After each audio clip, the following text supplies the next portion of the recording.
At our family reunion dinner, right as the apple pie hit the table, my mom stood up and announced to everyone that I had volunteered my retirement fund to support my brother's latest startup dream. Except I hadn't. What she didn't know was that I'd brought someone with me, a lawyer, with evidence. Because what they actually did was access my bank account without permission and twist the story before I could even say a word. Hi, I'm Rachel. And for years, I was the one who stayed quiet to keep the peace. But that night, I finally spoke up. Before we jump into the story, if you don't mind, let me know where you're from by leaving a comment below. That way I can send a special hello your way. Now go ahead, grab yourself a warm cup of water and find a comfy spot. It's time to begin the story. I check my retirement balance every Sunday morning. It's part of my routine, right between folding laundry and pouring maple syrup over cinnamon waffles. It's usually boring. Today, it wasn't. The number stared back at me, smaller than it should have been. By a lot. I blinked once. Then again, refreshing the page like maybe Vanguard had developed a sense of humor. But the balance didn't change. My heart sank, dropping beneath the hum of my ceiling fan and the faint aroma of cinnamon still clinging to the kitchen. I reached for my reading glasses and leaned closer. Maybe I was reading it wrong. Maybe it was the lighting. Maybe number. The account was $8,200 lighter than last Sunday. I sat back, cinnamon waffle untouched on my plate, growing cold next to a coffee mug I hadn't sipped. I clicked into the transaction history, a transfer labeled BL Dev Fund $2,500 from 2 weeks ago, another marked Family Support, $3,000, then one that just read Helping Brian. There were several smaller ones too. Drip, drip, drip. Just last week, Mom called to chat, her version of checking in. We talked about Brian's big idea, some green tech startup, or maybe it was drone delivery for groceries. I didn't pay much attention. I'd heard it all before. Then she asked out of nowhere, "Are you still single, honey?" I laughed, said yes, and changed the subject. I should have known something was up. I scrolled further down. The withdrawals began about 4 months ago, always just below the threshold that might trigger an alert. Always on a Friday, a tightness crept into my chest. I clicked the Download PDF button and opened the statement from July. There it was again, Transferred External Act. B. Langley. The pit in my stomach sharpened. I hadn't authorized any of this. The silence in the condo grew loud. Outside, the trees rustled gently in the breeze. My neighbors were out walking dogs. The world looked the same. Mine was shifting by the second. I picked up my phone and dialed the customer service number on the screen. A cheerful voice answered, "Hi there, this is Emily. You've reached Vanguard. How can I help you today?" "I think someone's been accessing my retirement account," I said, trying to keep my voice even. After verifying my identity, Emily pulled up the activity. I do see these transfers. Let me check the access logs for you. Okay, looks like the logins were from a previously authorized device. Last 4 digits ending in 8721. Does that sound familiar? I closed my eyes. The last time I saw that number was 3 years ago. It was my old iPad, the one I used to let my nieces play with when we visited Mom's. I never thought to deauthorize it. "Can you tell where the login came from?" I asked. "Sure. Looks like the IP address traces back to Asheville, but specifically it matches the one we have on file for a location used in 2019. That device is still recognized as trusted." I hung up soon after. Politely. Calmly. Then sat there, staring at my screen as the waffle beside me went stone cold. I hadn't touched my coffee. The front door opened a moment later. Eli's voice drifted in, warm and unbothered. "I brought bagels, whole wheat for you, cinnamon raisin for me, and I remembered the herb cream cheese this time." He paused when he saw my face. What happened? I turned the laptop toward him without speaking. He walked over slowly, still holding the brown paper bag. His eyes skimmed the screen. I saw the moment his brow creased. "Who's BL Dev?" he asked. "Brian," I said flatly. He set the bag down and pulled a chair beside me. "And this was unauthorized?" I nodded. I never approved these, never linked him to anything, but an old device, my iPad from years ago, was still logged in. He didn't say, "I told you so," just leaned back a little and folded his arms. "Okay, then let's figure this out, carefully." I felt something unclench in my chest. Eli had that effect on me. He made chaos feel solvable. He reached into his bag and pulled out his laptop. "Do you remember the Apple ID linked to that iPad?" "Probably the one I created in college. I used it mostly for photos and—" I stopped. "Wait, I remember my mom asking to borrow it once. For a FaceTime call with Brian when he was in Oregon." Eli raised an eyebrow. "And you never changed the credentials after that?" I didn't answer. I didn't have to. He opened a blank note on his screen. "Let's list the facts. Then we trace the access history, check the timestamps, and we'll make a clean record of every unauthorized transaction." He typed as I spoke, quietly, methodically. Each line added to a slow-burning fury inside me that I wasn't ready to show. My phone buzzed. A soft ding from the calendar. I glanced down. Langley Family Reunion, Saturday, 6 p.m., hosted by Margaret Langley. I stared at it. My thumb hovered over the screen. "You okay?" Eli asked. I nodded once, then turned back to the screen. "Yeah, just reminded me we've got dinner with the family next weekend." "Don't be dramatic," Mom said, her voice slipping through the speaker like steam off a kettle. "You always make money weird." I leaned back in my chair and stared out the window, watching a squirrel dart across the power line behind my condo. The morning sunlight was soft and diffused, the kind that made everything feel like it was happening far away. My toast sat untouched beside my laptop, the edges curling into a cardboard crust. "I didn't make anything weird," I said calmly. "I'm just asking why over $8,000 is missing from my retirement account." She sighed. "It wasn't missing. We used it to help Brian." "We?" "Sweetheart," she said in that honeyed tone I'd known since kindergarten. "You always said you wanted Brian to succeed. You told me that. In college, when I gave him $500 for his textbook deposit." "There, you see?" she said brightly. "You've always been so generous."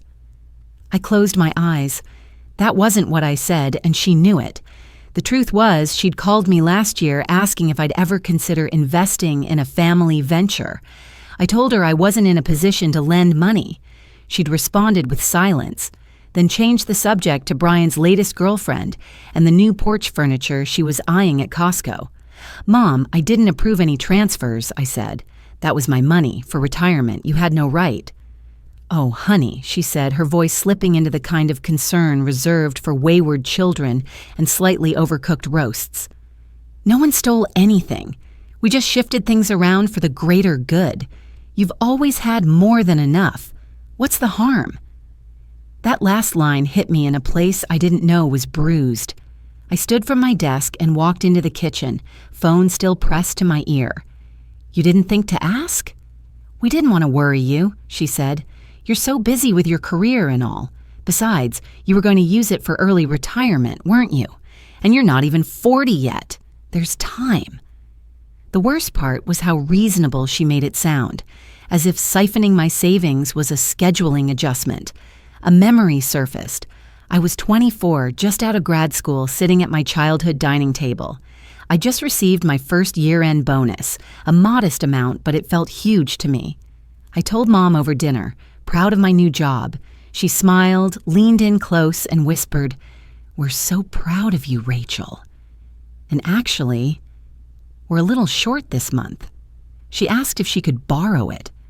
I gave it to her, of course. A year later, when I asked about it, she frowned and said, "You really are cold sometimes. Is money all you think about?" Now, years later, the script hadn't changed. "I'm not angry because of the money," I said, quieter now. "I'm angry because you didn't even think I deserved a choice." "Oh, Rachel," she said, voice slipping into something almost scolding. You've always had a strong sense of independence. We figured you'd understand. You're so good with money, sweetie. You were always the smart one." That one always got me. Praise wrapped in manipulation, compliments that handcuffed. I ended the call before I said something I'd regret. The silence in my condo felt like a held breath. I walked back to my desk, opened a blank document, and began typing everything I remembered from the call. Eli always said, "Write it down while it's fresh. Truth has an expiration date." As I typed, my phone buzzed. A text from Lucas. "Lucas, you should check your email." Me. "Why?" Lucas. "Just check it. I didn't want to say this, but you need to see what Mom sent Brian." I opened my inbox and found it. Forwarded from Lucas, timestamped 2 days ago. "Brian, I told her she agreed to help. Don't worry. Rachel never pushes. She won't make this ugly. Love, Mom." I stared at it for a long time, not because I was shocked, but because I wasn't. It wasn't an accident, it wasn't miscommunication, it was planned, decided. A story constructed in my absence and handed out like party favors before dinner. My throat tightened, not from sadness, but clarity. It had always been this way. Family decisions happening just out of view, with my name signed to things I never approved. There were birthday cards that doubled as IOUs, Christmas gifts that came with disclaimers.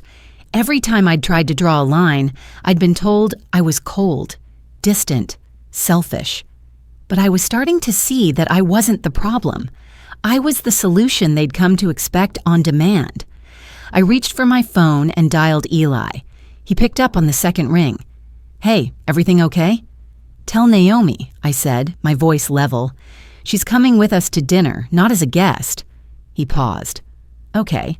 And as what?" "As a witness." Everything smelled like cinnamon, roast chicken, and something fake. The Langley house looked just as I remembered. A Victorian with white trim and navy shutters, its porch still lined with potted mums and miniature pumpkins, even though October hadn't fully arrived. The kind of place that passed for warm to the neighbors and performed put together for the extended family. I stood on the front steps, hands tucked into the pockets of my coat while Eli rang the doorbell. Naomi stood behind us, calm and unreadable.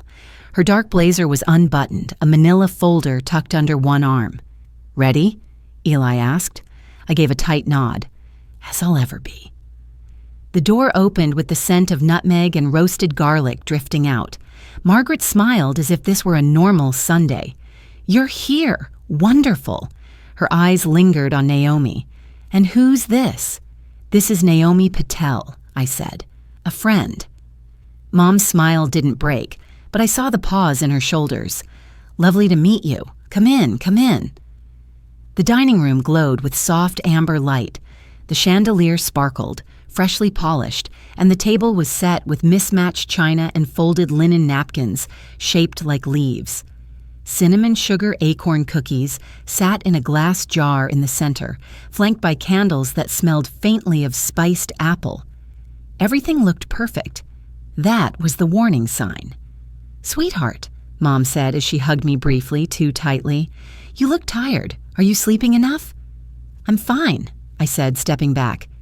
"Eli," Brian called from the far end of the room, raising a glass. "Glad you both made it."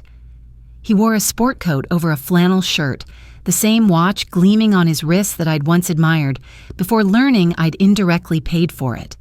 The realization had come months later, buried in a transaction labeled BL Lifestyle. I remembered a dinner 5 years ago when he toasted to success, lifting that same wrist into the air. I hadn't even known my college fund had been emptied until weeks later. Now he raised his glass again. "I just want to say," Brian began, his voice loud enough to hush the room, "how much it means to be surrounded by family. When people believe in your dreams, you work harder. You do more. You try because someone showed they care." He looked directly at me, and Rachel made it possible. All eyes turned. Some blinked. Others raised their brows. Mom stepped in, beaming. Yes, our girl did something extraordinary. She contributed a huge portion of her retirement savings so Brian could pursue his startup dream. That's what family does." Glasses froze mid-air. Aunt Judy choked on her sip of Chardonnay. The room felt suspended. I didn't raise my glass. I reached into my bag and pulled out a manila folder. I set it beside the apple pie in the center of the table. Naomi stepped forward and opened it, sliding out a neatly printed document. She cleared her throat softly. "I'm Naomi Patel. I'm a financial attorney, and Rachel's retained me for advisory purposes. I'd like to read a brief summary for the sake of clarity." The room fell dead silent. Naomi's voice remained calm and measured. "Over the past 6 months, multiple unauthorized withdrawals were made from Ms. Langley's retirement account, totaling approximately $8,200. These transactions were executed via an old device, an iPad still linked to her Vanguard account and last seen at this residence." Aunt Judy set down her glass. Uncle Peter leaned forward.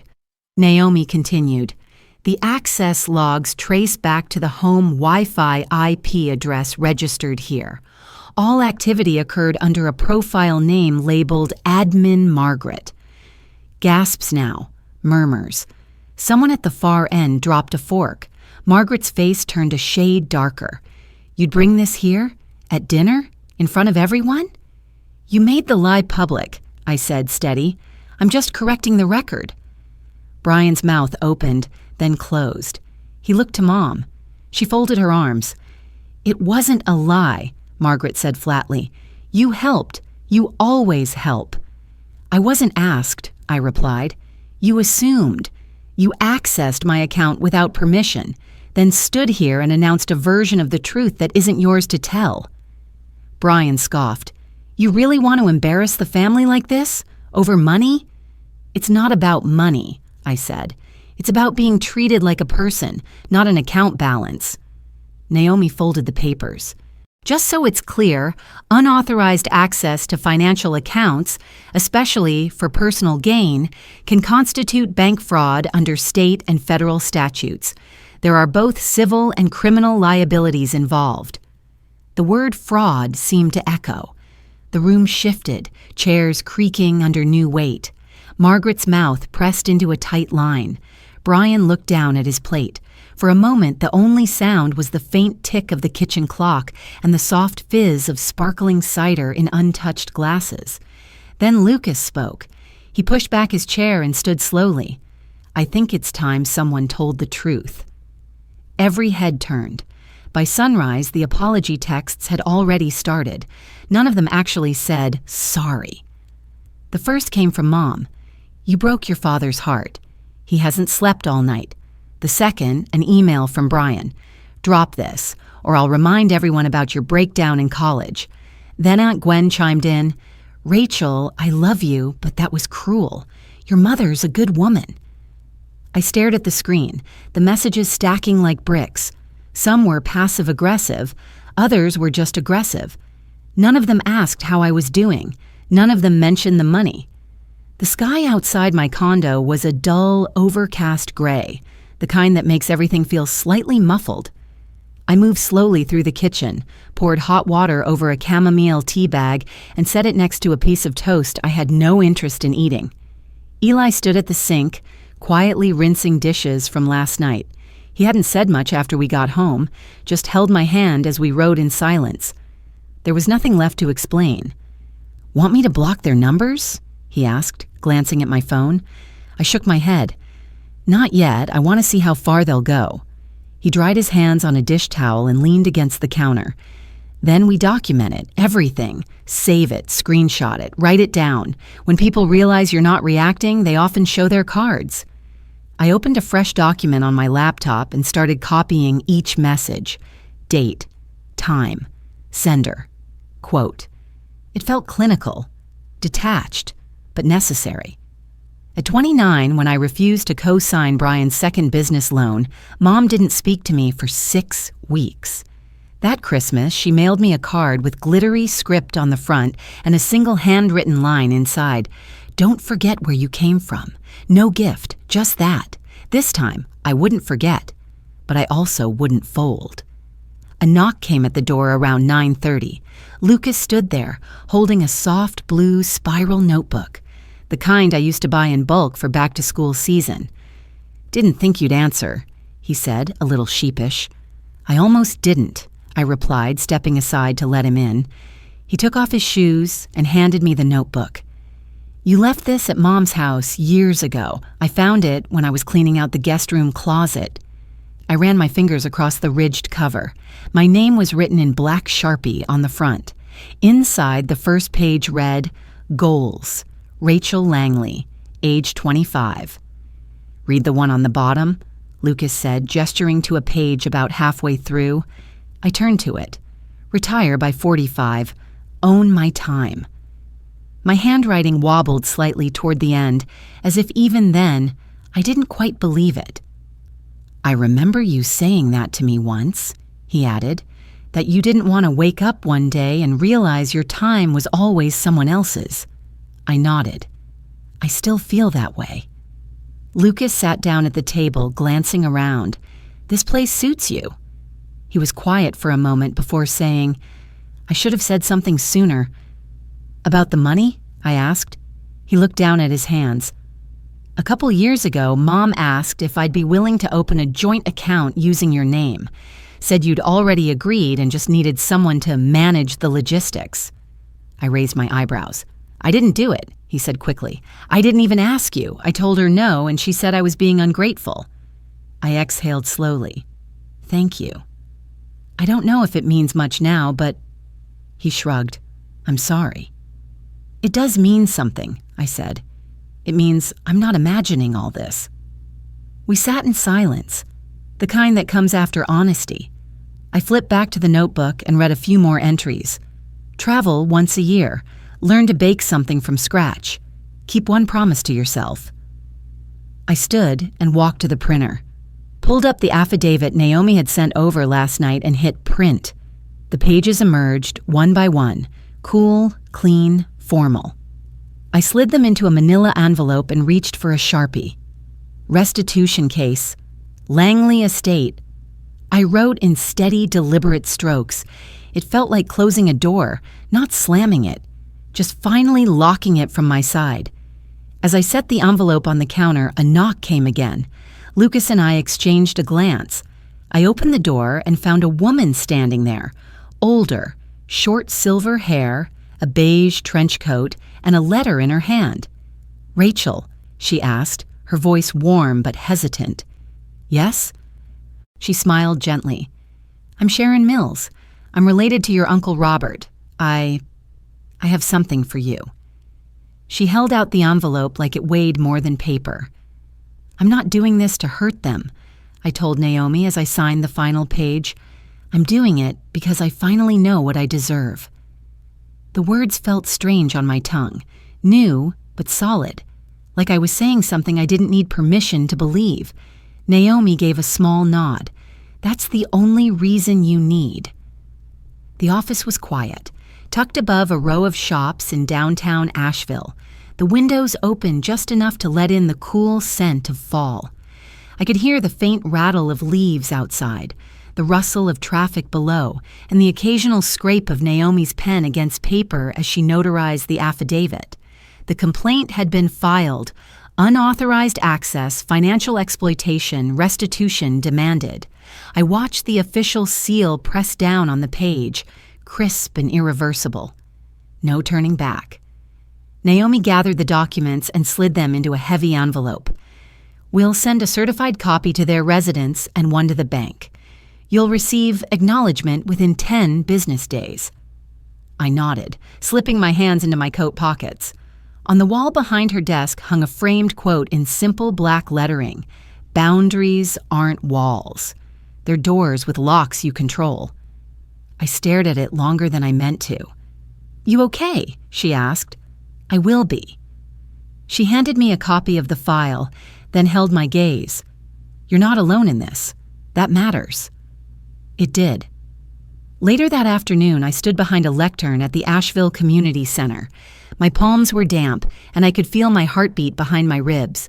The event was called Financial Boundaries and Family: part of a small but growing series Naomi helped organize for people navigating elder care, financial strain, and complicated histories.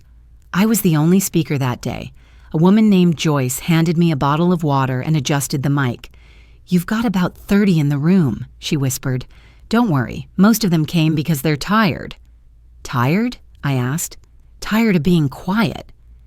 I looked out at the folding chairs, a mix of faces, older couples, middle-aged women, one young man in the back scribbling in a notebook, and in the front row, Sharon Mills. I hadn't known she'd be there. She gave me a little nod, a silent encouragement that somehow reached me deeper than any cheer could. I took a breath. "My name is Rachel Langley," I began, and for years I thought being the responsible one meant being available, emotionally, financially, logistically. I thought saying no made me difficult. I thought boundaries were cruel. A pause. No one stirred. But what I've learned, slowly, painfully, is that protecting your peace isn't cruelty. It's dignity. I shared my story, not the legal version, but the lived one. I told them about the school trip I didn't go on at 15 because Brian needed to attend a robotics camp, about the bonus check that disappeared, the unlocked devices, the cinnamon roll dinners meant to cover a theft, and I told them about the moment I stopped apologizing for wanting a future I built myself. When it ended, the room was silent for a beat, then a soft wave of applause. Not thunderous, just real. Afterward, Sharon approached me by the coffee table. "You said something I've never heard out loud," she said, "that sometimes we think silence is loyalty, but really, it's erasure." I didn't know what to say. "I stayed married too long," she added, "because I thought saying no was betrayal. You helped me draw my first boundary." "Thank you." I nodded, overwhelmed. There was nothing to say that would be enough. As I packed up my notes, a college-age woman with a shy posture and a thrifted cardigan waited near the side door. She didn't speak until the others had gone. "My dad told me I owed him my savings for raising me," she said. "I gave him everything I had. I didn't even realize it was wrong." Her eyes brimmed with unshed tears. "Your story made me tell someone, my roommate. She's coming with me to the bank tomorrow." I rested a hand lightly on her shoulder. "That's where it begins. Not with the money, but with naming what happened." She nodded, holding my gaze like she was still deciding if she could believe it. On the drive home, I didn't turn on music. The road was quiet, framed by amber trees and the occasional flutter of red leaves drifting across the windshield. My thoughts didn't race the way they used to. I felt cracked open and strangely free. That night, Eli was already asleep when I opened the mail. Most of it was junk. One envelope was from the bank, with the fraud division's seal on the corner. Inside was a formal notice. "Following investigation, unauthorized transactions have been confirmed. Parties jointly liable. Margaret Langley, Brian Langley." I placed the letter beside the court filing on my desk. Proof. Not for them, just for me. The next morning, I walked into work and found Margaret sitting in the waiting area outside my office. She wore her best navy coat and pearl earrings. Her smile was tight. "We need to talk," she said, "mother to daughter." I didn't flinch. There were lumps in the mashed potatoes. The cranberry sauce was slightly burned, and it was perfect. The kitchen smelled like rosemary and butter, with just a hint of cinnamon clinging to the oven door. Sunlight spilled across the wood floors, catching on the mismatched chairs we'd pulled from thrift shops and garage sales. I'd written each guest's name by hand on brown craft paper cards and tucked them into tiny pine cones from the yard. This was our first Thanksgiving in the new house. It wasn't grand or magazine-worthy, but it was ours, Eli and me. Near Asheville, tucked just enough outside of town that you could hear wind in the trees more than traffic. We'd painted the walls ourselves. Lucas helped sand the old oak table, and I'd planted herbs in the windowsill, even though I couldn't keep anything alive longer than a few weeks. But today, the time looked proud. So did I. Lucas arrived first, balancing a loaf of pumpkin bread in one hand and a six-pack of ginger beer in the other. "I burned the first batch," he admitted as I hugged him. "Didn't realize nutmeg isn't the same as cinnamon." "College graduate," I teased. He grinned and ducked into the kitchen, immediately opening drawers like he lived there. Sharon came next, wearing a knit scarf and carrying a mason jar full of sweet tea. She handed it to me like a sacred offering. "Made fresh this morning. The good kind. No lemon." "Bless you," I said. "Eli's been pretending herbal tea is a replacement. He's wrong." She laughed, and the lines around her eyes softened. It was hard to picture her from that first day on my porch, holding a letter like it was a burden. Today she looked lighter, even with the chill outside. The other guests trickled in. Naomi, calm as ever, with a pie from a bakery she claimed was too good to bother baking. A few neighbors from down the street. 2 women from the workshop I'd spoken at last month. One brought her teenage niece, a girl with sharp eyes and nervous hands. The kitchen hummed with voices and clinking pans. No one stood on ceremony. No one whispered behind doors. I was garnishing the salad when I felt a tap on my elbow.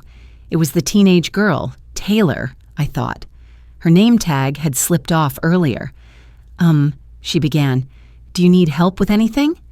I smiled. "Sure. Want to whisk the dressing?" She blinked. "Really? My mom doesn't let me cook. Says I'll make a mess." I handed her the bowl and the whisk.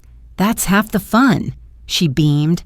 We shared stories, not secrets, over mismatched plates and lumpy potatoes. Sharon told a hilarious story about her first Thanksgiving with her ex-husband's family, involving a smoke alarm and a flaming turkey. Naomi recounted a court mediation gone sideways when a grandmother used a puppet to represent her lawyer. I watched it all from my seat at the edge of the table, not orchestrating, just observing. For the first time in a long while, I didn't feel like I was bracing for something. I just was. Eli raised his glass, the amber light catching in his smile. "To boundaries," he said quietly, "the ones that brought us closer." Everyone clinked glasses. I caught Taylor's eyes. She looked like someone who was finally in a room where she didn't have to apologize for taking up space. Later, after dessert was cleared and the last guest's laughter trailed into the hallway, I stood at the kitchen sink, hands in warm, sudsy water, when my phone buzzed. A text from an unknown number. "I saw your article. I didn't think I was allowed to say no to my family. I do now." I stared at it for a moment, then typed back, "You're allowed." I set the phone down, dried my hands, and turned toward the dining room. My place card was still there, slightly crooked. I picked up the serving spoon and joined the others, the sound of stories rising again. The table we shared wasn't perfect, just like the family I came from. But for the first time, I chose who sat there, and I chose peace over performance. Sometimes the hardest boundaries to set are the ones closest to our hearts. But dignity and love can coexist, and saying no doesn't mean shutting people out. It means making space for what's true. In life, we don't always get to rewrite the past, but we can choose what we carry forward. If this story spoke to something in your own life, I invite you to share your thoughts, or pass it along to someone who may need to hear that they're not alone. Thank you for listening, from my table to yours.